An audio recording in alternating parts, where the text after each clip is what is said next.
Hey everyone, this is Bremster, and this is session 10 of the D&D Solo campaign I'm running in kind of an unnamed world where two characters, Romina and Vint, are just exploring and encountering random things in the world using a random world generation system, basically.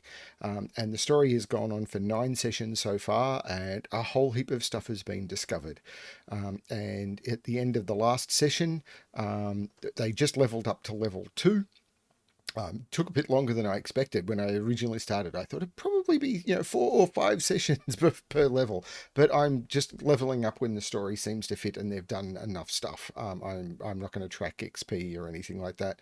Yeah. Anyway, and they've just arrived at a place called the Paline Farm, and this was a farm where a whole bunch of people had gathered, and they've kind of come together in sort of a secretive community to sort of stay away from the dwarves. So what's going on is there are dwarves in Deep Scar, and they're running sort of this entire area as sort of their operation. As far as they're concerned, they own everything. They've got all the forces and everything, and everyone works for them, and everyone brings them tithes. And when Romina, and I thought I updated this map. Something has gone wrong because I changed this to Romina's farm and it was in the previous map. So something's gone wrong. When I updated the map to include this reverted back. I need to check my mapping software. Something went wrong, it did not save. But, and this could be why it had not updated in the past. But anyway, so Romina's farm, when they left, Romina had gathered her stuff as to her family had died with a plague, and Vint had visited and said, you can't keep going like this. They encountered a cave on the way, went to Deep Scar, were brought in, and after a series of adventures, they were basically tasked with, okay, if you're not impacted by the plague, you can go into the plague lands to the north where our guards aren't happy to go, and you can find out why we're not getting shipments. Like, have they been hit by the plague? What's going on? They crossed the rivers. They encountered a small village called Nenda, which was filled with bandits, and they decided to bypass that. They encountered some bandits. They went to the Maveldi farm, which was a place that was like just swarming with insects, and in there they found undead, and they found a weird symbol that had been crafted there. They left and they found this sort of monument with a dungeon underneath, which had zombies in it, after fighting a skeleton and a shadow. So there's obviously some sort of undead thing happening around here. And then they were taken north. Now, all of these areas are 5 miles. So it's several miles away to the Paline Farm where this community is. And at this community, the person in charge is, and as I said, it's not a leader, but it's the person in charge is called Adeni Paline.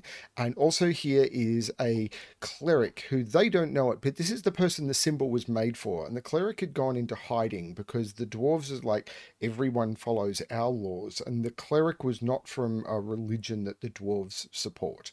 It's giving too much power to the people. And the dwarves are kind of not good guys in this. So what I was hoping to do with this session is do a social encounter where there would be interactions between Romina and Vint and Adeni and Kerwin to find out what they think of each other. And what I thought I might do is for the characters, I might, where I've got party loot, I might also have party reputation. And what actually happens here is I would start tracking what different people think of the party. I've got all the headings in the wrong order. But so this is the Paline, I'm going to call it the Paline community. And then I want to track what does the Paline community think of Romina and Vint? What is their reputation? And I thought I would do reputation levels, and then as they sort of agree or disagree on different things, that might go up and down. So what I wanted to do is, after they've had their rest and they level up and all of that, and leveling up in some D&D games, you need to level up by sort of you go away and you train, and that was some concept that was very much in first edition, or in Advanced Dungeons and Dragons. You would go away, you would find a trainer, you would pay to train, and then they would train you, and you would get all the abilities of the next level. Starting in basically third edition, that all went away, and when you get the right amount of experience, you've got the experience, and basically, like in a lot of video games, you go ding, and you get all the new powers, and that's kind of persisted through to fifth edition. You can play it where you need to train, or you can play it where your powers come incrementally. I'm doing this where, because I don't want to have like big communities at the moment, this is small, and I don't want to have to roll until they find a community with someone that will train them. I'm just going to have them level up. That's all fine. So they've leveled up to level 2. Romina has got a new ability which allows her to attack even more often. She's an incredibly powerful attacker for her level. And the big thing for Vint is he's now got the ability to wild shape, which means he can turn into animals, which is very cool. I haven't played a fighter or a druid in D&D. I haven't played a druid since third edition, and I haven't played a fighter since Advanced Dungeons and Dragons back in the early 90s. So it's been a long time. So after they rest, I figured, and they meet up with Adeni and Kerwin, and they would meet in a meeting place. Other people may be around, but the discussion is mostly going to happen between them. Kerwin, I figure, is an older man, and Adeni is a middle-aged woman who's basically run this place, partly because it was originally her family's, but as people have come in board, they've trusted her and they've looked up to her, and this is where Kerwin has been hiding. And I feel Adeni is the one running this, and they want to talk to Romina and Vint and find out who they are. And Adeni actually knew Romina's father. It was a concept I think I'd come up with in the previous one. Like I vaguely remember that. Um, so I don't know. Like I'd had oh yeah, Adeni knew Romina's father, but I've been thinking about what I wanted this session to be. So what they do is I think they sit down, and before they go into details of who the community is, they want to get an idea. So Adeni can prove that she knew Romina's father, and they basically say, "Who are you?" So what I'm going to do is I'm going to use the outline over here and say, "What's your story?" So Romina starts by tells the story of the plague that wiped out her family. Now, so these are going to be a series. These are going to be a series of social challenges. Now, I don't think that there's any issue here. Like so Adeni and Kerwin have seen this before. This is why they were making the symbol. Everything she says would match up with what they know. So there is no, and I'm not going to play this out as a discussion. I'm not going to have a discussion with myself. I might turn around and say, "Oh, they might think this, they might think this," but I don't want to sit here and do that. There are times when I might, but for this, where it's going to be a long conversation, I'm not writing a story here. I'm pulling out story elements. So I don't think there is any need for a challenge here, or for a challenge here. They are all on the same page. And that might make them a little bit. So I'm going to also do a reputation thing here. So reputation with, what was it called? Paline Community.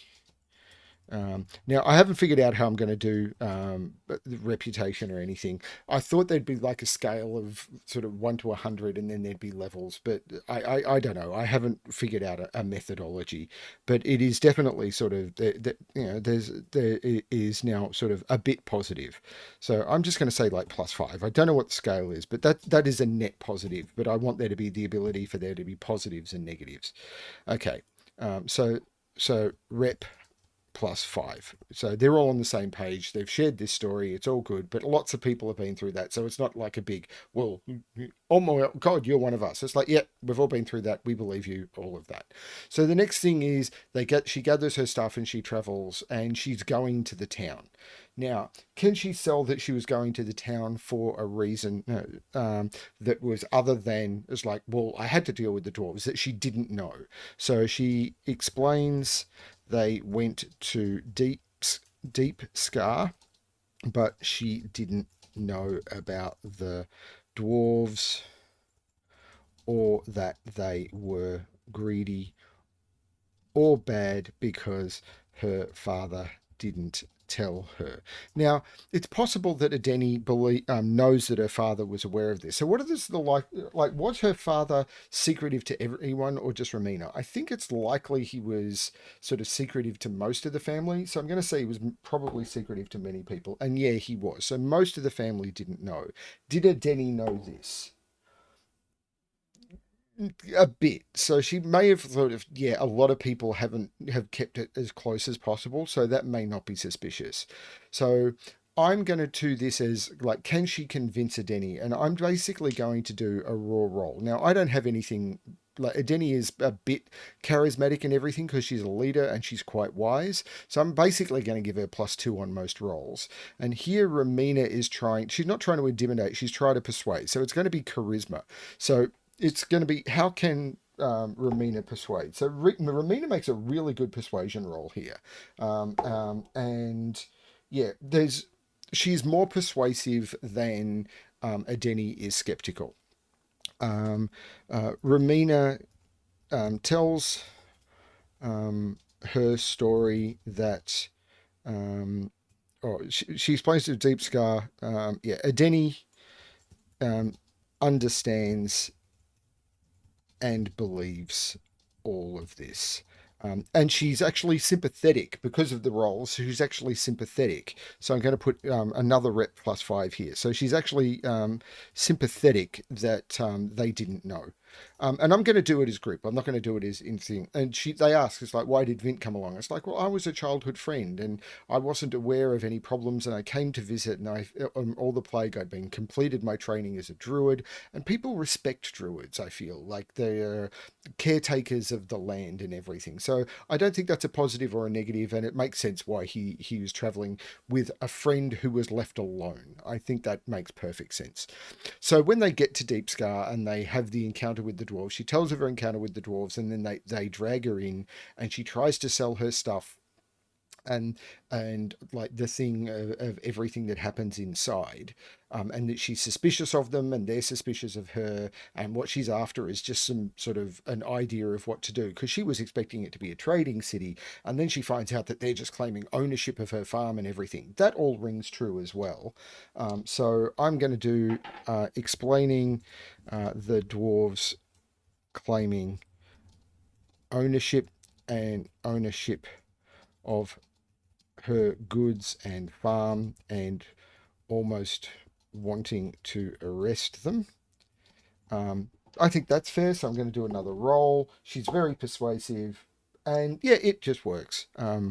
This is believed, um, but there is no benefit um, to rep because uh, they she absolutely believes them, but it's like, yeah, okay, I mean, sure, that's what would happen, but why are you here? And then she explains that because of her apparent immunity to the plague, which Adeni and Kerwin have encountered, the plague, the dwarves want to hire her and Vint to travel north and do and find out what is happening with shipments from the farms. It's like, this is a little bit suspicious. So I think there's actually going to be a penalty on this roll. So I'm going to give Romina disadvantage on her persuasion roll. And she absolutely fumbles this. So if there's any good in the role from, and it is a good role. Now she's telling the truth, but she's not very persuasive about it. I'm going to give Vint also a role with disadvantage, and that's not good either. So, but Romina is the one doing the talking. So she fumbles this and isn't very persuasive, and Adeni is very suspicious that the dwarves would let someone from Bulls, one they barely know, um, do this sort of work for them. So I'm actually going to say rep on this is actually -10, and it drops the rep back to 0. That was a really bad roll. Um, so, uh, so this is literally just going through and trying to figure out. So at this point, they don't trust each other very much. Um, sort of, and it's not as yeah, I really don't know how this is going. I'm going through, I'm not going to do this for the whole story every time they encounter someone new. That's a bit silly, but at this point it's very early on, and this is what I figure is going to come out of this is the first sense of community, and this is going to drive what quests they have, because she may work for the dwarves, she may be playing both sides, I don't know. This is going to drive that. They then travel north. Do they mention the girl? I think it's unlikely. Yeah, they don't mention the girl, but they definitely mention the village of Nenda. So they mention um, Nenda, and it's obvious. Now, when they got to Nenda, I'm going to jump to it. Bandit camp. Bandits mostly human, celebrating something, a win. They've captured someone from Deep Scar who was investigating the shipments. They're not dwarves or other farmers, but they could tell that that's what was going on. They decide to bypass Nenda, and they step away, and then they have an encounter with a bandit patrol. So they mentioned Nenda. It's obvious that they had captured other people from Deep Scar, not dwarves, but people who seemed to be like them. Now, at this point, they've actually pointed out the pins that they were given and shown them the letter, I think. This is what happened here. Seem to be like them.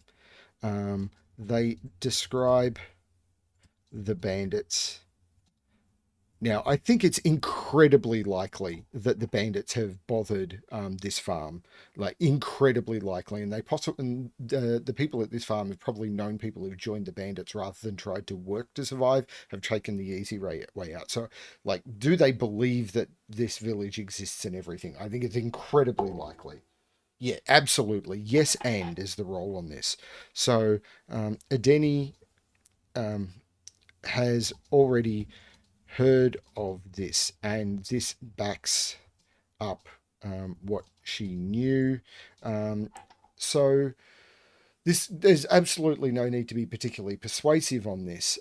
Is there the fact that they killed the bandits and everything? So it describes the encounter with the bandits. Again, I'm going to do persuasion versus opposed, like insight and everything. They're not trying to be dishonest here. She's not particularly persuasive, but it's all good. Like there's a net positive here. Denny is just naturally suspicious because these are new people who are wearing symbols of the dwarves and carrying letters and had come to investigate them.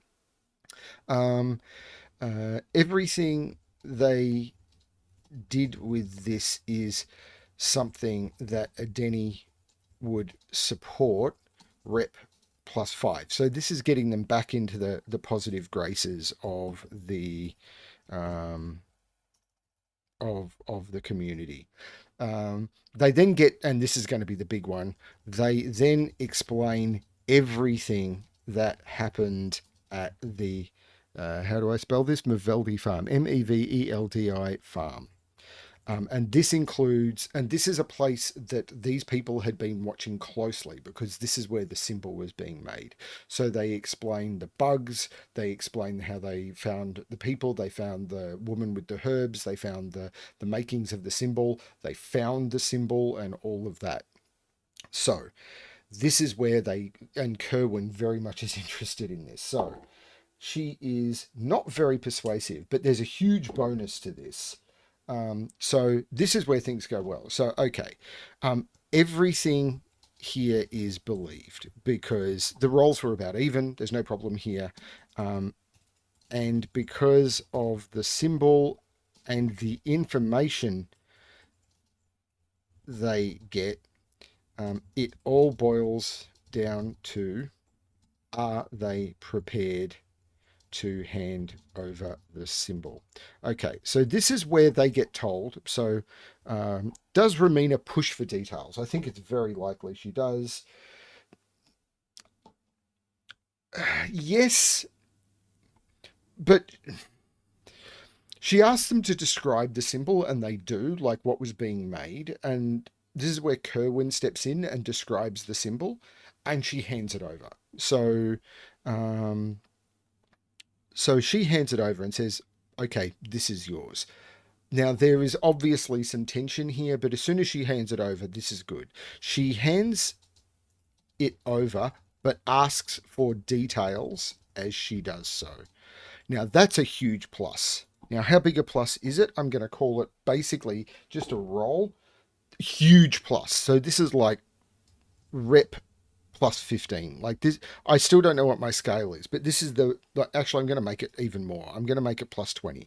Like they're at 25 rep now. Like I'm thinking this is out of 100 in order to get like fully trusted. So this is like a huge thing here. They haven't like, they're not one of the community. If they get 100, they'd like be welcomed as part of the community and the community would protect them. But at this point, it's like you have done something huge. So, and the details that they're given. Now, I had sort of gone through this before. The cleric had someone who was working with them. They sent them in with all of the wealth and everything that they could find, and they wanted to. And actually, this might be a good way of lowering the wealth that they found, and.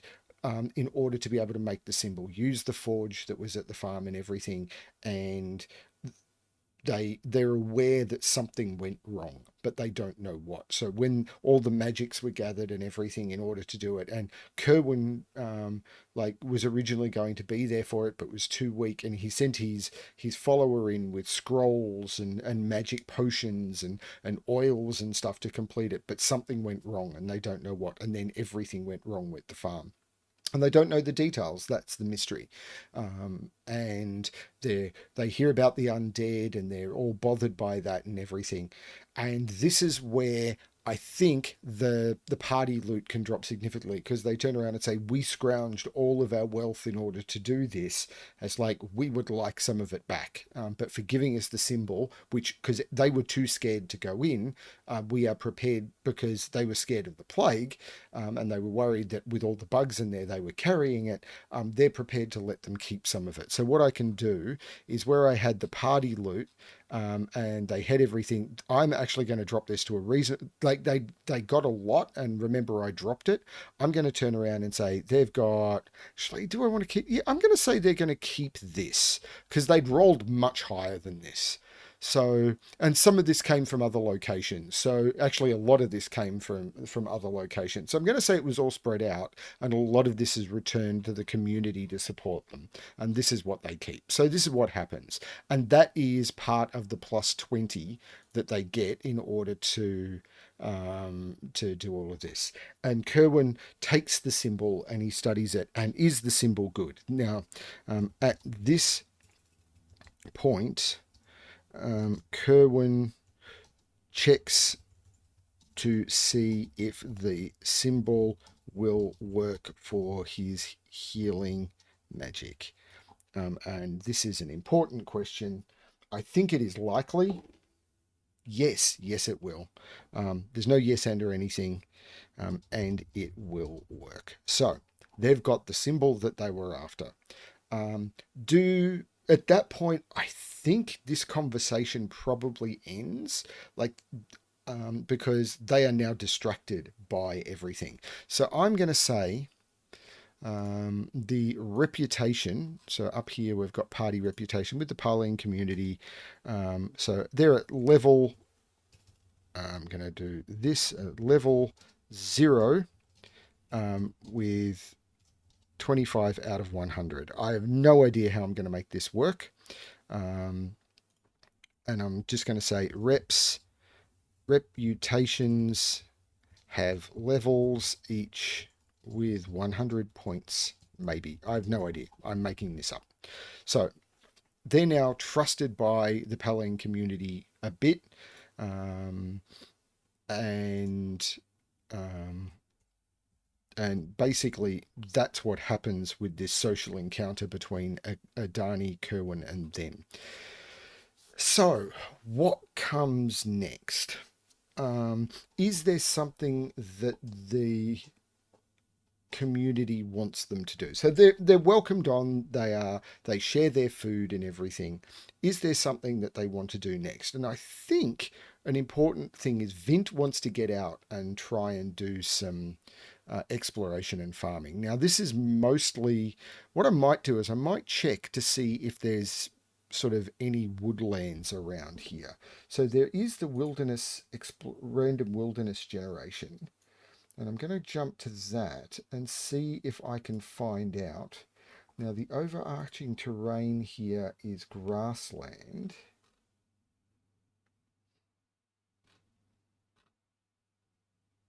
There's a way of... I thought there was a way of telling what the next...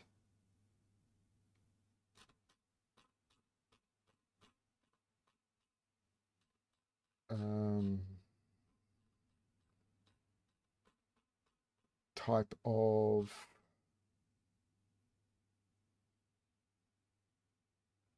Yeah, so let's see what the next thing is. So I'm going to roll for these two hexes. So this is a D100. So the one on the left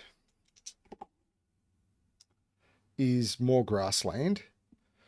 So let's grab, it was a freehand tool. I'm going to make it a border of green and a fill of transparent. And this is, I did that the wrong way around. So freehand with a border of green. This is more grassland. And this one is hills. So there's actually some hills up here. So what I'm going to do is I'm going to change this to the pale brown. Maybe it was that, I can't remember, and that's not it. And I know that people aren't particularly happy with the way I'm doing these maps, but you know, whatever. Let's use that. And these are hills.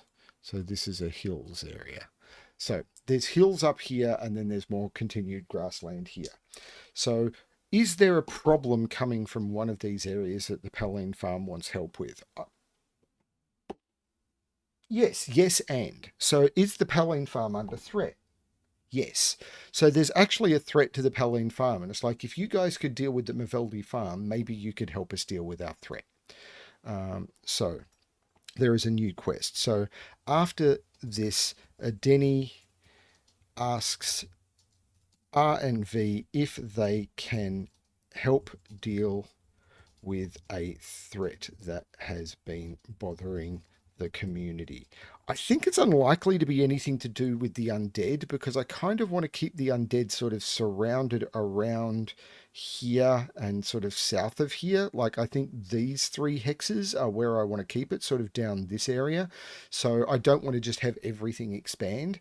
So I think it's likely to come from the hills. Like, yeah, I think I just said yes, from the hills. So bothering the hill, coming from the hills to the northeast. Okay, so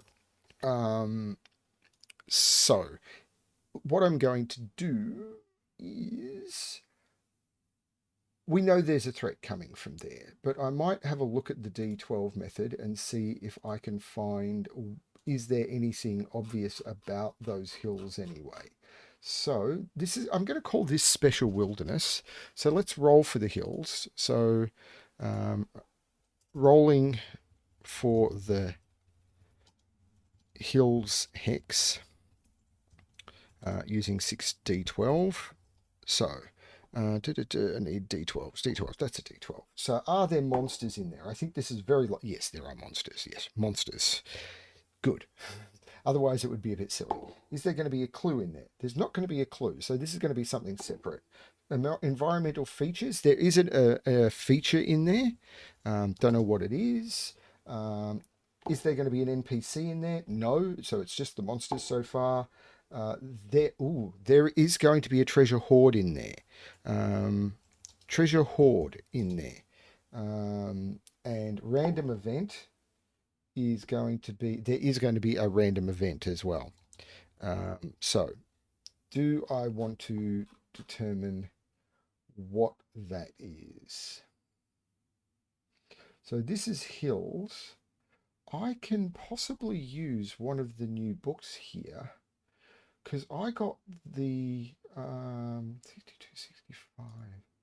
I might use this one.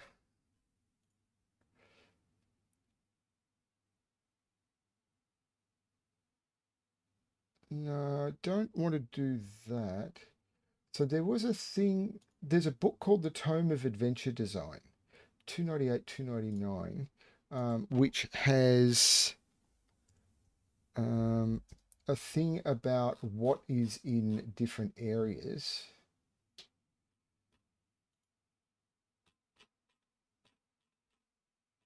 And obviously the references are to the first edition and this doesn't work.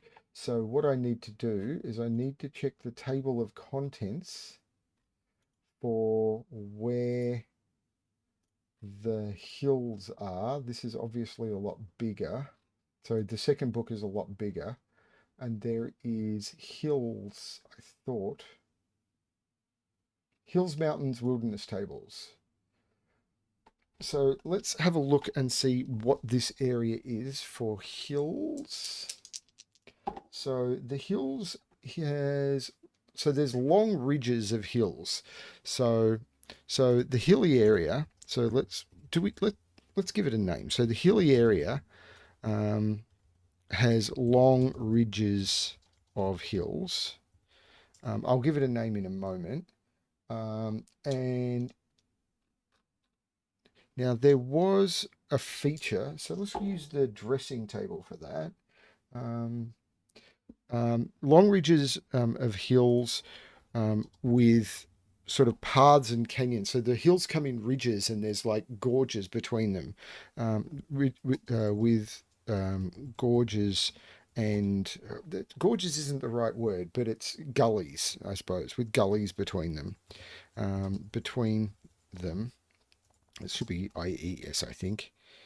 Yeah, whatever.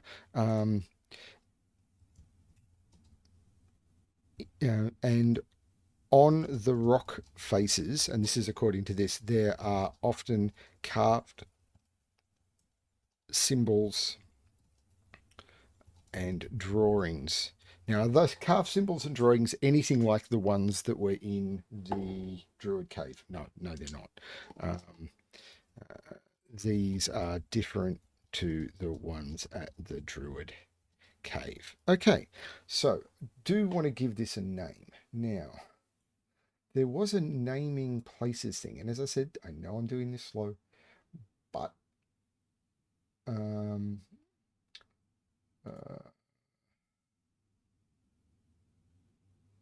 locations.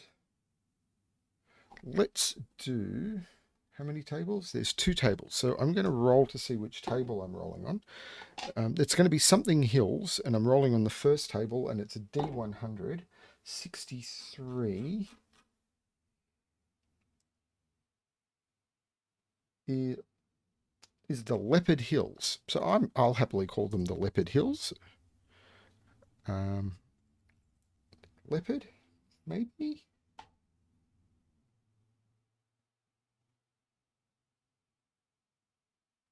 Maybe leopard's not the right word. I'm going to grab another word from the normal table because I don't want it to just be... yeah, Leopard Hills works. I can work with this. So this is a location called the Leopard Hills. And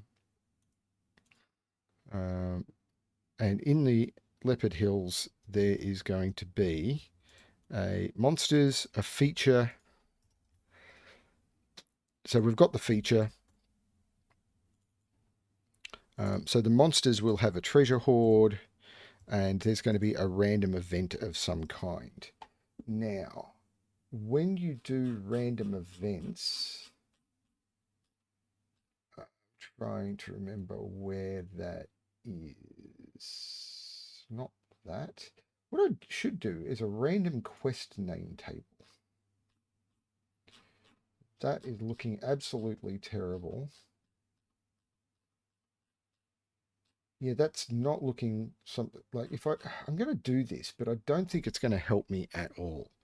So what I've come up with is riddle of the, yeah, this is not helping me much. Riddle of the evil, okay, maybe it will. Riddle of the evil festival. This is not helping me. Let's roll that last one again. Riddle of the evil portal. No, this is not working. There was the ability to generate quests, I thought, in the other book as well. And I thought this one had better. So you could roll. Now, is this going to be. This is going to be a location-based mission. So I go to the location-based mission. And then I roll on this. And it's going to be 89. Secretly return something to. Okay. This could be interesting. A cottage. Okay. Secretly return something to a cottage. So quest to secretly return something to a cottage. So does this mean that like randomly, like does Kerwin take them aside and say, I've got something that came from a place in there, and the creatures that are in there want it back? That's a no. But is it something where are there creatures? Are there creatures in there? Basically, yes. And so, okay, so there are creatures in the hills. The hills. Is it a community of creatures, or are they just wild creatures?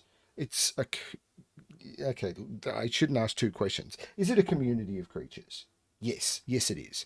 Okay. Are they particularly intelligent? Are they could? Yeah. Okay, so are they just like a group of monsters or anything who live in the area? Yeah, they are. Okay, so do I have monster tables? Because I'm using D&D monsters here. I don't want them to be too hard. Now, I'm not sure. Now, they're monster encounters, which is the thing whoops, that's the wrong button. So if I jump to the monster tables, it tells me the difficulties, but it doesn't give me monster tables. So what I need is something. Oh, it kind of does. So I don't want aquatic. I just haven't used them before. So I want grasslands, not dungeons, dungeon underdark. No, not forest. I want. Wow, these are grasslands, and I want something that's going to be. I don't want cultists. That just seems like I'm adding another thing. Grassland plain. Okay, so the page I'm looking at here is unnumbered. That's unhelpful. Which page am I on? Unnumbered page 139. So I'm going to jump to page 139. But first I'm going to jump back to the table and figure out what CR I'm looking for. So these are two PCs level 2, and I want these to be sort of hard fights. So two PCs level 2 hard. I want a level 6 easy. Wow. A level 6 easy.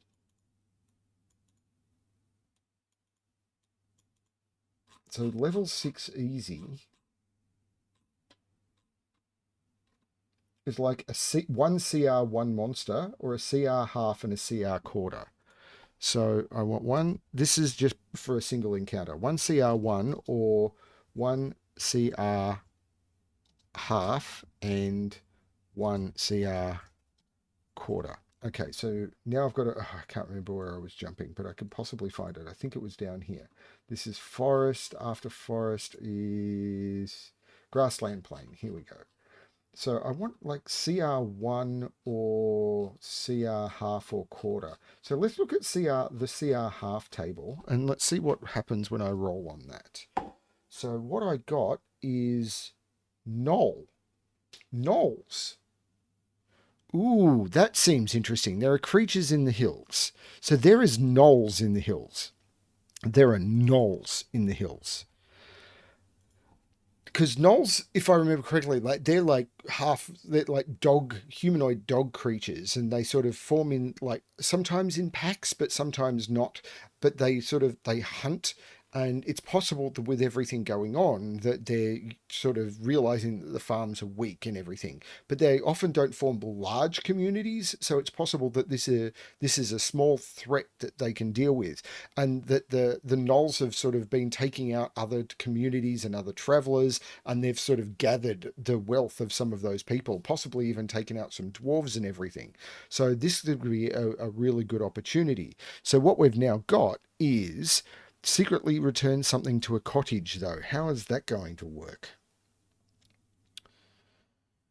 Can I put that in? Because I would like to.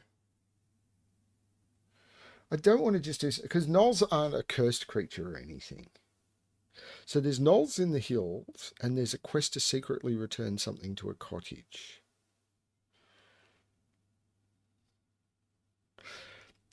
Is Does Kerwin, like, did Kerwin come from a family, a thing there, and he wants like something sort of placed on the grave of his wife to help booster his faith, because his faith has been shattered by everything that's going on? Because that could happen. Yeah, let's do that. So, so the quest is to secretly return something to a cottage. Kerwin has had his face weakened, and in order to strengthen it, he wants a his old broken symbol, which was not made of gold or anything, wasn't as powerful, placed on the grave of his wife in the cottage where they used to live. He would have done this or travelled there locals, with the locals, but there have been signs of gnolls in the hills, and he realizes he cannot, SES, I'm terrible at spelling, he cannot put himself at risk. He asks RNV to do it for him. That's really, yeah, I like this. Gnolls in the hills. So the gnolls have been attacking people and everything. Have they attacked this farm? No, but they've kind of scattered it out. They've been seen and everything. So they have not attacked the Paline farm, but they have been seen prowling around at night. So the people here are nervous. So um, so we've got a Denny asking them to go uh, and investigate. So quests. So there's two quests. Investigate the gnolls and deal with the threat, and place. I'm not going to say his old symbol. I'm going to say it was his wedding ring.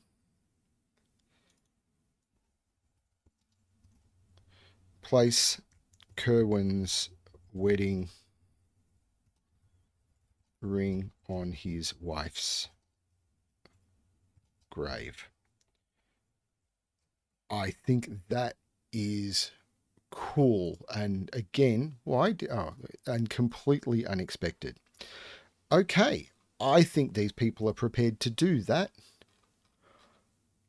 And it's kind of bringing a lot of this forward because they're understanding what is happening with the farms, and they'll be able to return to the dwarves with like what's been happening with the farms. There's bandits, there's gnolls, there's all of this going on, and then they can make a decision whether they stay secret about. So this is level 6. What was it? It was level 6. So I know I'm rolling gnolls. So gnoll. So Gnoll is a CR, what was it? A CR 1/2. So is there a CR 1/4 Gnoll? Yes, there's a Gnoll withering. So I could do a Gnoll. I could just do 2 Gnolls because these guys are a little bit as a first encounter as they go into the hills. So I think they'll accept that. So we then do the travel into the what were they called again? The Leopard Hills. Yeah. Okay. So R and V travel, and I don't think they wait. There's no need. Travel into the Leopard Hills. They are given excellent directions to the cottage where Kerwin, it is Kerwin, isn't it? Kir, to Kerwin's cottage. So, are they looking out for? The question is, are they able to find the gnolls, or are the gnolls able to find them? So I'm going to make survival rolls. So this is absolutely going to happen because they're walking into known hostile territory. Survival rolls to see if they encounter or are ambushed by the gnolls. And it's going to be a small gnoll. So it'd be encounter with 2 gnolls. And I'm going to finish in C, encounter 2 gnolls.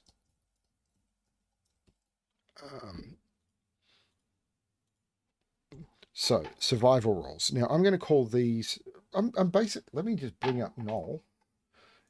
Let me bring up Gnoll. Hello, Gnoll. So I need Gnoll. Actually, I need to clear that.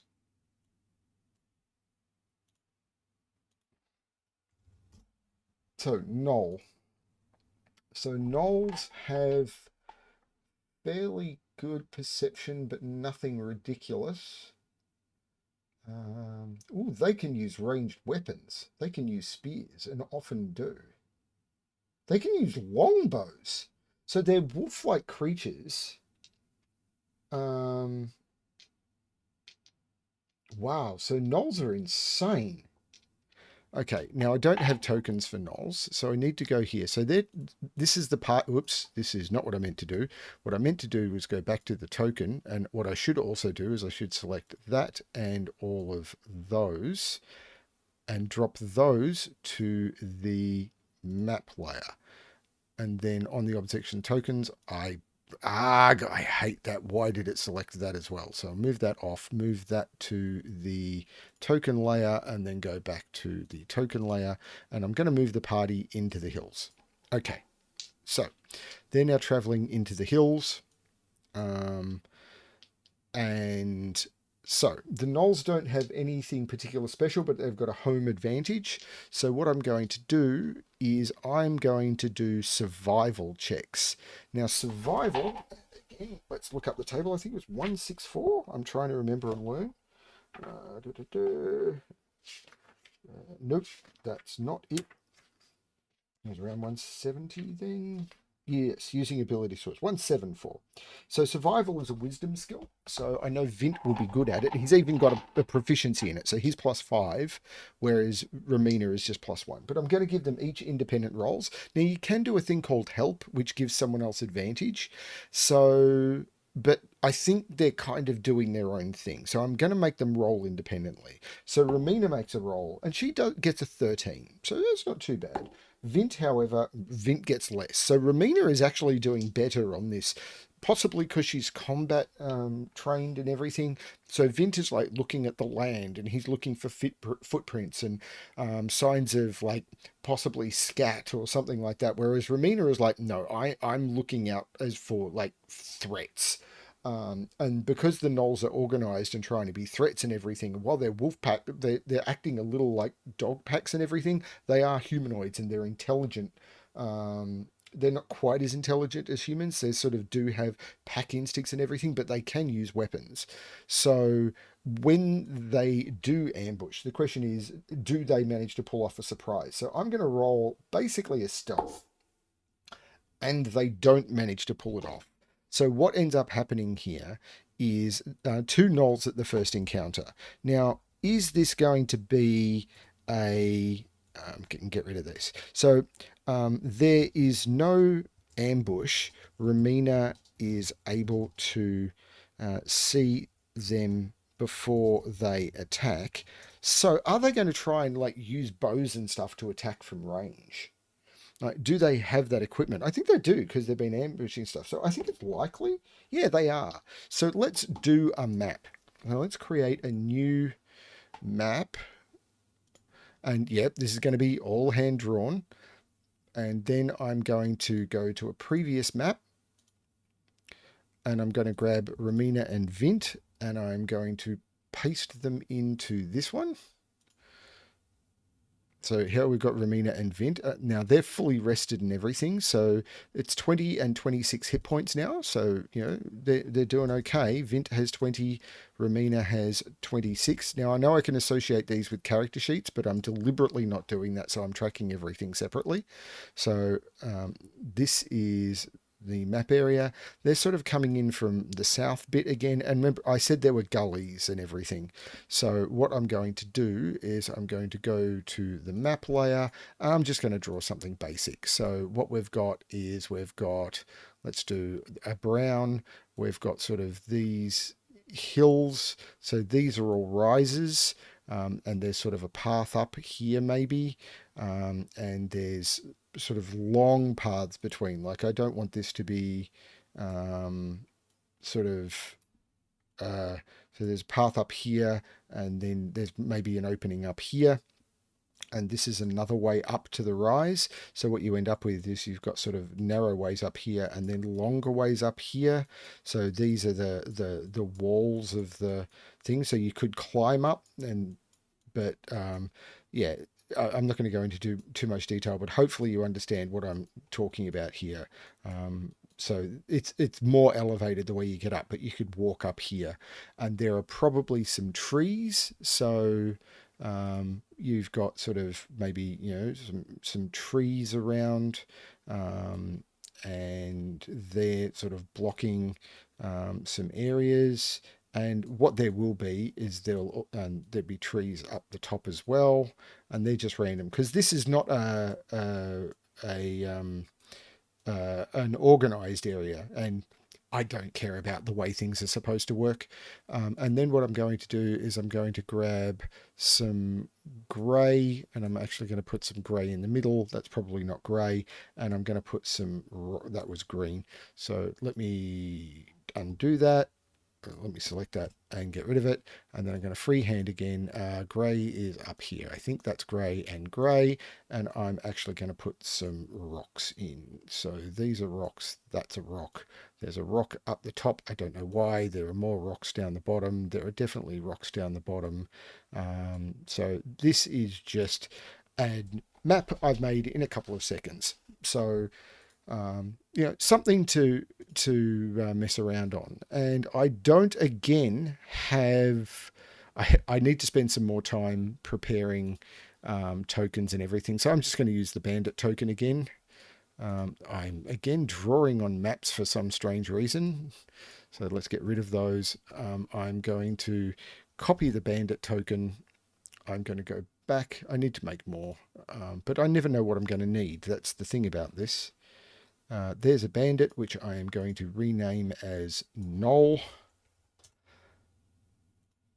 And a Gnoll has... I'm only giving creatures their average hit points because I don't see a reason not to. Now, they're doing an ambush with bows. So what I'm going to do is I'm going to put one up here, and I'm going to put one up here behind this rock. And they're going to sort of be looking down, and they see them coming. I'm going to put it up here. And they see them coming, and as they approach, Romina goes, ambush, and they then get shot. Now, is Romina on the left or right? Romina is on the left, so I'm going to move Vint over to here. So there we go, straight into initiative on this, but I do need to roll initiative. So there is no ambush. Romina is able to see them before they attack. The gnolls are on either side in the raised areas around a gully. The gully they are moving down and attempt to shoot them with arrows. Okay. And I always should do Romina with a capital R, but I don't. So, initiative. So, we know that our heroes are at +2. So, Romina is at 13 and Romina is at 13 and Vint is at 15. Now I need to roll for the gnolls, who actually have some possibility of doing well here. And they do very well. So they're at 17. So I should have done this the other way. So we have gnolls at 17, Vint at 15, and Romina at 13. And that's the initiative. So once again, Romina is going last. This happens a lot in D&D games. Your big melee characters and your wizards go last. But yep, that's what happens. So the gnolls go first. So the gnolls are absolutely going to, just making sure I'm still recording, that don't know why, but I am. The gnolls are absolutely going to take advantage of their situation. Now, they're not going to use spears. They've got longbows, which these guys are within close range. So that means there's no negatives or anything. They're out in the open. They're literally just going to stand up and they're each going to put an arrow into the closest person. So it's literally just shoot them. So the gnoll on the left is going to shoot at Romina. Let's give that a shot. Ew, that is an absolute miss. And the one on the right is going to shoot at Vint. Armor class 11, which I am pretty certain misses Vint. Vint is armor class 13. So that is an absolute miss. I'm going to jump up here to character status, just in case I need to do anything with them. Now, what do we do now? We are going to go to Vint. Now, is Vint going to turn into an animal? First, I think he's actually going to, because it's daylight and everything, he doesn't need to worry about anything. Is he going to try and actually fight as an animal, as a new thing? It's a new ability. And he can't get to them. And these guys have got cover because they're up high and everything. So they're actually going to be hard to do. I think Vint is going to pick an animal to change into. So Vint is going to change form into an animal. Now this takes an action, wild shape, I am pretty certain. If he'd taken a particular type of druid, become a particular type of druid, it would be a bonus action, but I'm pretty certain for him it's an action. I am just confirming this. Wild shape. You use your action to magically form the shape of an animal, and he wants something fast. So what I want here is, I possibly should have prepared this in advance, but you are learning with me. I am going to, now I have made a list of things that he can change into, and he probably wants maybe a panther. So let's have a look at panther. So panther is probably very quick. I'm looking for the speed of a panther.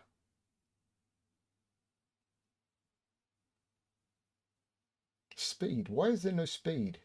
Speed 50 feet. Yeah, he's going to change into a panther. So Vint actually changes shape and turns into a panther. Now, it doesn't get... Oh, it gets a climb speed. That's awesome. So he changes into a panther. Do I have a panther token? I've got to make... I've got a hyena token. I'm just going to use Vint's token. But I will potentially make one. So Vint basically stands there. Romina's standing next to him, and all of a sudden Vint like crouches down and becomes a panther, like turns into this big black cat. All of his equipment and everything merges into the form with him, and he starts leaping forward as a panther. Now he's got 50 feet of movement and 40 feet of climb. So what I can do is I can use this little ruler tool and go, this is 5, 10, 15, 20, 25, 30, 35. It's 40 feet to the base of the cliff.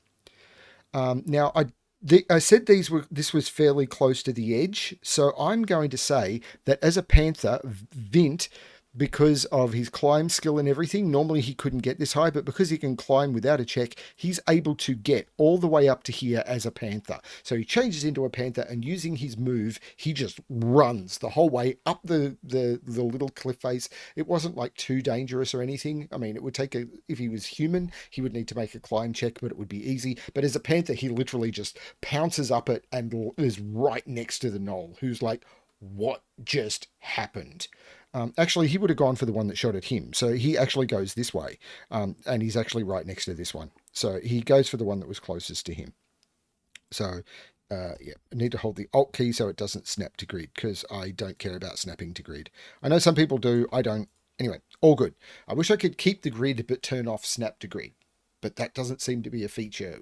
Maybe it is. Someone can correct me later, maybe. So, Romina's turn. Now, Romina doesn't, I think, have any ranged weapons yet. She basically got her stuff. Like, why have I not got her? I've trained in bows and stuff. Why don't I have... I'm about to get a bow. This would be cool. Like, assuming she wins. So, Romina's speed is 30 feet, because that's a base human speed. And she could try and climb, but it's probably not worth it considering she can go a little bit around. So what I can do is I can go back to the rule, this tool. It's like 5, 10, 15. So 30 feet gets her to here. And then I can go sort of around to here. And then I can basically get up to the gnoll. Like, even if I go the long way, I can get up to the gnoll if I double move. So what you can do is you can spend your action to continue moving. But when you get there, you don't take your action. Now, one of the things to note, so Romina can move all the way up to the gnoll, but that's her entire turn.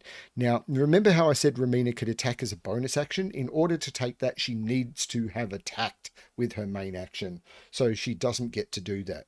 Now, she could get to use what's called an action surge. And her action surge, which is the new ability, yeah, why not? Let's use it. So her new ability that she got is action surge. And what action surge does is it gives her another action on her turn. Now she only gets it once per day. So that's it. It's gone. But she uses her action surge. So Romina basically sprints. She's like, fine. She draws her weapons as she's going, and I'm giving that to her for free because heroes. She runs, she basically sprints around, she gets there, and then to the complete surprise of the gnoll, she then attacks. And because she hasn't spent a bonus action, she's still going to get 2 attacks as she gets there. This gnoll is like, oh no. Oh no. So these gnolls were like, oh, a couple of travelers. We'll just piff them with bows. One of them turns into a panther and leaps at him. Oh, hang on. Panther. If a panther moves at least 20 feet straight towards a creature and then hits it with a claw attack on the same turn, he didn't have an attack left, so he couldn't do the pounce. So there is a pounce effect that a panther has, but he didn't get to travel and then pounce at it because he didn't have a claw attack left. That's a bit of a shame. Anyway, So, Romina does get her attacks, which is just devastatingly good. So, Romina's attacks, if I remember correctly, are D6 plus 3 with an attack of plus 5. Right. So, Romina gets to make attacks. So, Romina, oh my God, Romina criticals. So I think this is the first critical I've done. With a critical on an attack, what that means is I'm still doing the +3, but I get to roll the dice twice. So I roll a second die, and she does 9 points of damage to the gnoll. Very unhappy gnoll. So it's like, not only was it's all the way down there, it's not a threat. She runs up, pulls her swords, hits it once, and then when it thinks, oh my God, she hits hard, she hits at it again, but misses this time. So it's like, this gnoll is like, what just happened? And now they're on full defense. It's like, because we now go back to Vint is so Vint changes into a panther and rushes up the cliff to the gnoll that shot at him. Romina runs up and uses her action surge to make attacks and crits. This is an awesome first round. So that is just awesome. Now, I know there's supposed to be, at the beginning, I was doing things where creatures would have like morale and stuff. I'm just enjoying running the combats. So at the moment, I'm not going back to that yet. Maybe later. So, and these gnolls are here to do ambushing and stuff. So we'll see how it goes. So we now go back to the gnolls. Let's do it left to right. So the gnoll on Romina is absolutely going to attack her. So the gnoll basically drops its drops the longbow and draws a spear because it can do that, and it's basically going to stab at her. So it's going to stab at her with a spear. So yeah. And it's holding the spear in two hands, so it actually does more damage. So it's a weapon that if you use it like one-handed, it does a bit of damage. If you use it two-handed, it does more damage. And it drops the bow and it draws the spear and it uses two hands to try and take her out as much as possible. Oh my God, the gnoll crits. Oh, this is going to be bad for Romina.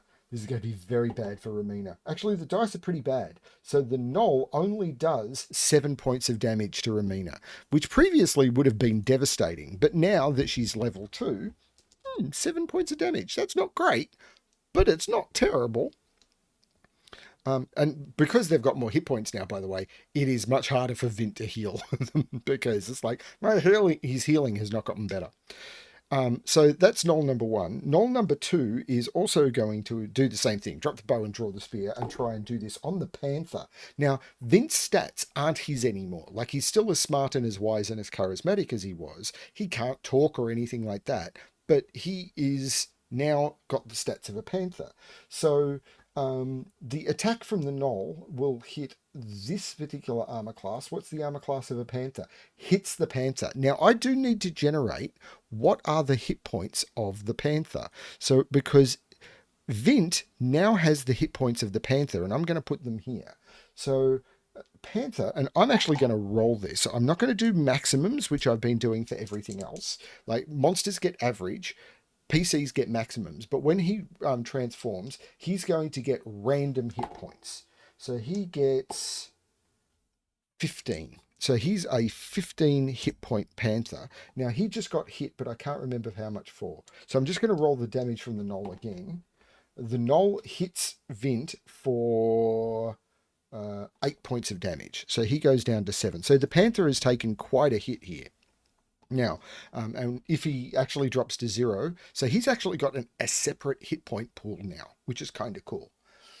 Okay, so now we're going to go to, Vint goes next. So Vint is attacking as a panther. So he's going to reach forward and he's going to use his big savage jaws. Cool, huh? To try and rip into the flesh of the gnoll. So he is actually less effective than he is with his shillelagh, but he was able to get up there. So not quite a crit, but almost. He definitely hits, and he does 7 points of damage to this gnoll. It goes down to 15. Now, I don't think he gets anything else. Nope, that's it. But it's still pretty cool. So he basically rips into the gnoll. So this gnoll that thought it was like shooting this wanderer is now just had his like leg torn at by a big cat. This is not how this 15 seconds was supposed to go. And now it's Romina's turn, who is about to pummel this gnoll into non-existence. So Romina, I need to go to the gnolls. Romina may miss. She's at +5. So she hits armor class. Not enough, nowhere near it, because every other hit's been either really, really good. So she basically swings with her main hand, and that doesn't do it. And the gnoll sort of sidesteps, and as she sidesteps, she tries to get in with her offhand attack, and that one does hit, and hits for, I keep forgetting the amount of damage, hits for 5 points of damage. So just as the gnoll thinks, ha, I've sidestepped it, nope, it takes another 5 points of damage. So yeah, not a happy gnoll. Cool.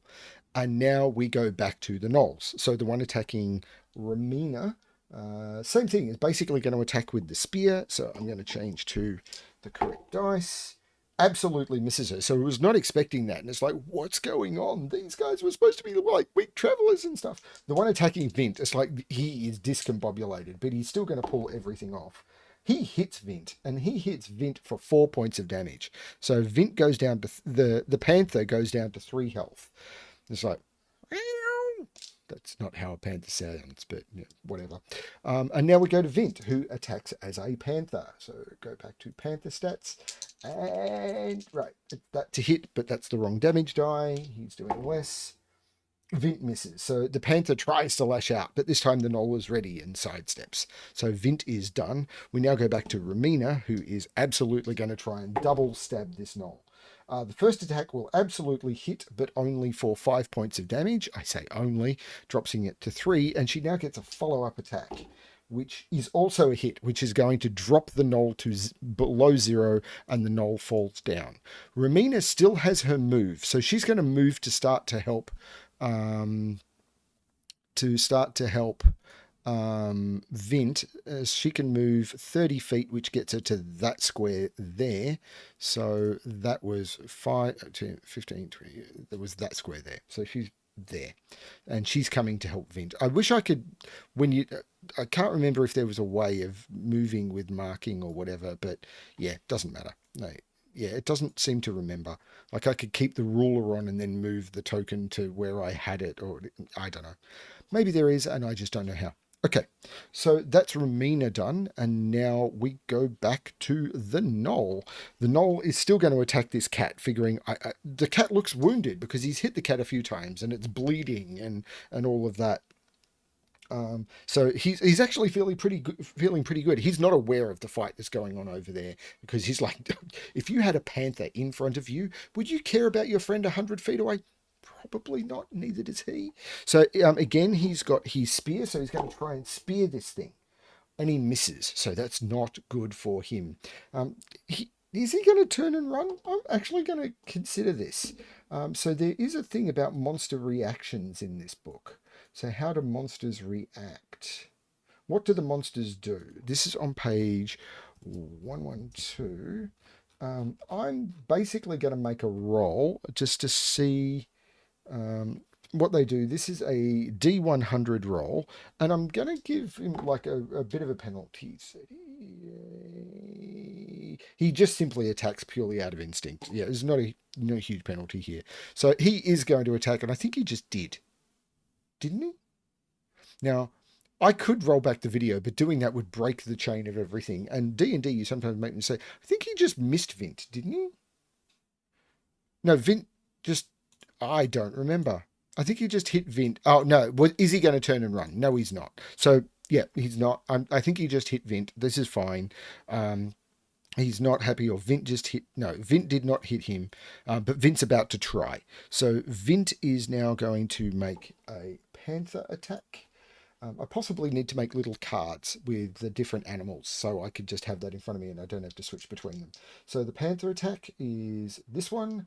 So Almost crit, but it rolled off at the last minute. So he does 4 points of damage as a panther. So the gnoll goes down to 11.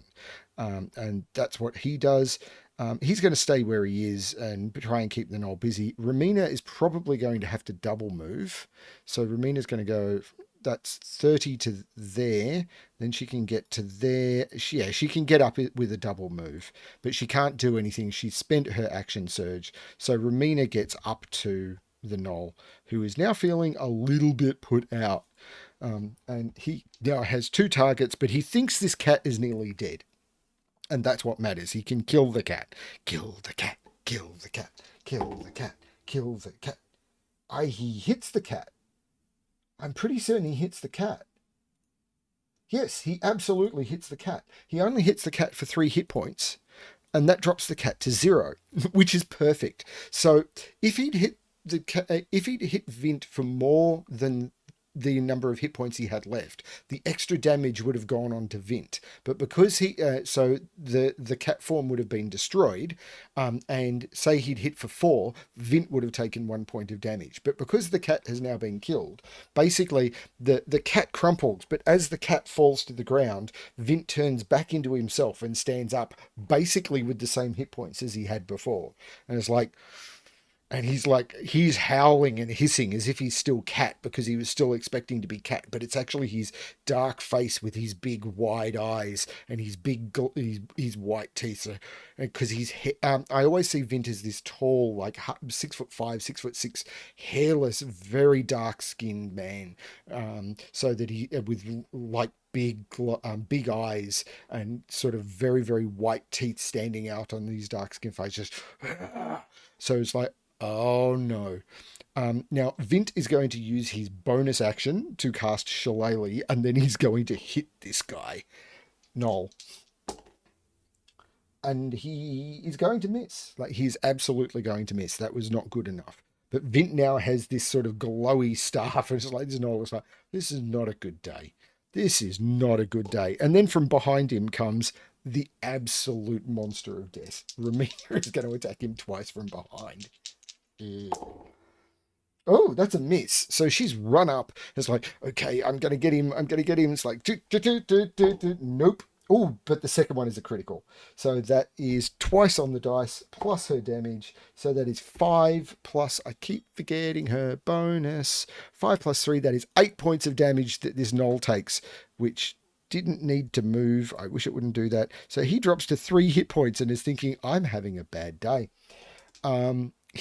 Is he going to surrender? I think it's incredibly unlikely he is not going to surrender. He is going to, I don't know who to attack now.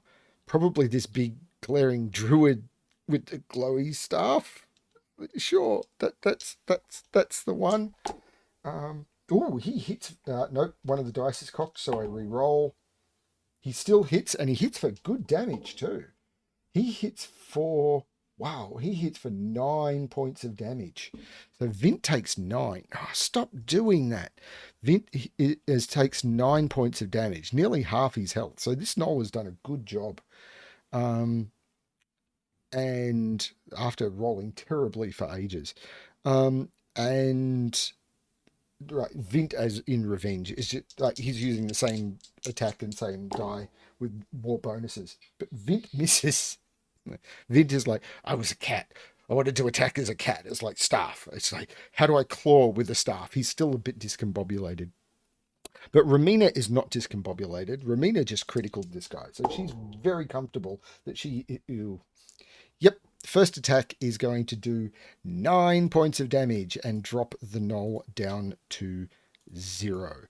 Now, these gnolls were scouts and everything, so they were not carrying loot or anything, apart from the fact that they get a couple of longbows.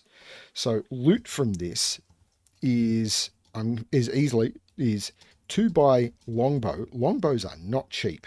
I'm not going to call them great longbow, like really good quality longbows, but there's 2 longbows and some arrows. Again, I hate trekking ammunition, so I'm not going to do it. What else do gnolls have? Spears, don't care. So they're not going to worry about spears. They were just kind of sharp sticks with a poke at the end. Yeah, I think that's about it. I am going to roll some individual loot for them. Individual loot, page 152. That didn't work. 152. Individual loot. These were gnolls are CR one half. So CR half individual table. So they're going to have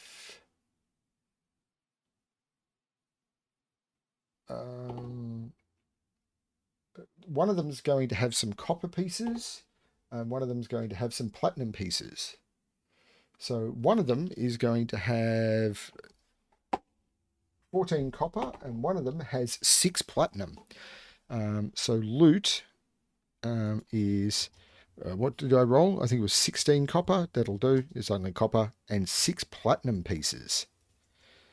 So I'm going to add those to the party loot.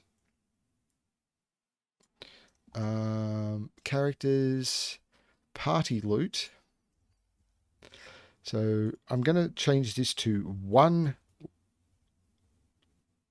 by longbow and some arrows. I'm going to add 16 copper pieces to this, and I'm going to add another 6 platinum pieces. And the reason I'm going to add 1 longbow is to Romina.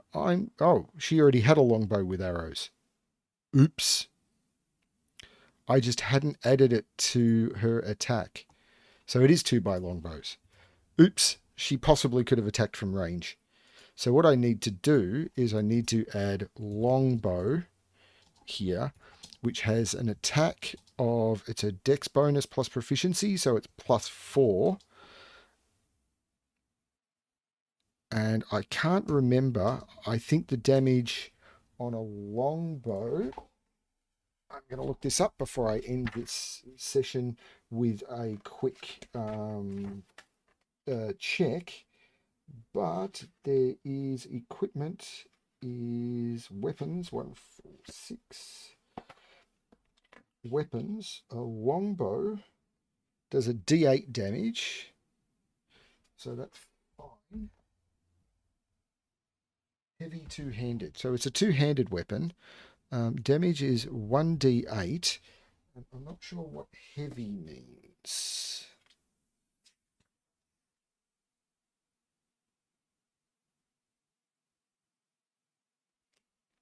Yeah, I don't think she gets her strength bonus with it, because I'll look that up, but I think it's just a d8 damage. I don't think she gets her strength bonus with it because it's a bow, not something. Even with the draw, I think she just gets. Maybe I think with some special bows you do, but she does less damage with the longbow. So she could have done that, but she's much happier with her swords. She would have only got a single attack, and yeah, she's got a longbow, but she's not a fan of it. So anyway, that's what happened there. Now to finish this one off, so successful encounter. Now after the encounter, Vint does some checking to see if he can figure out where the gnolls came from. Basically, he's going to try and make a survival check to see if he can sort of find tracks or anything to see where they came from, because he's now got a starting point. See if he can follow them back to their pack or to their camp. And this will give me an idea of how to start the next session. So does he manage to do that? How hard do I want this to be? I don't think I want it to be easy. Like, it's been a dry area and everything, so it's not like a ridiculously hard thing. It's not. I'm going to say this is moderately hard. Is there anything that makes it slightly harder? Yeah, there is. So I'm going to call this a DC 17 check. DC 17 to find tracks or something. So this is actually really hard, but he does have plus a DC 17 is because I rolled a little bit above on the yes, so I'm adding a little bit of difficulty. If I'd rolled a lot higher, I would have added a little bit to the moderate. I'm just making this up as I go along because it seems fun. So with his survival, he's at +5. So he needs to roll 12 or better. I'm going to use Vince dice to see if he can find something. 19. So Vint rolls a 24. Vint rolls a 19 for a 24, and the next session will start with R and V following a trail back to the gnoll camp. There we go. And that's where I'm going to end this session. So we had a social thing. We found out that there's gnolls in them thar hills. So we go back to the area map. There's gnolls in them thar hills. Yeah, they've dealt with the initial patrol and been able to find a path onwards. How this is going to progress the story, I don't know. I don't want there to be too many factions, but I'm having fun. And let's face it, this is what it's all about. I'm having fun, and I hope you are too. Thank you everyone for watching. I will have more information about another game. I'm going to be starting doing the same thing using a different system shortly. I hope everyone actually enjoys the Sudoku content. If you're here from the Sudoku content, welcome. I hope you're enjoying this. And as always, good luck with your adventuring.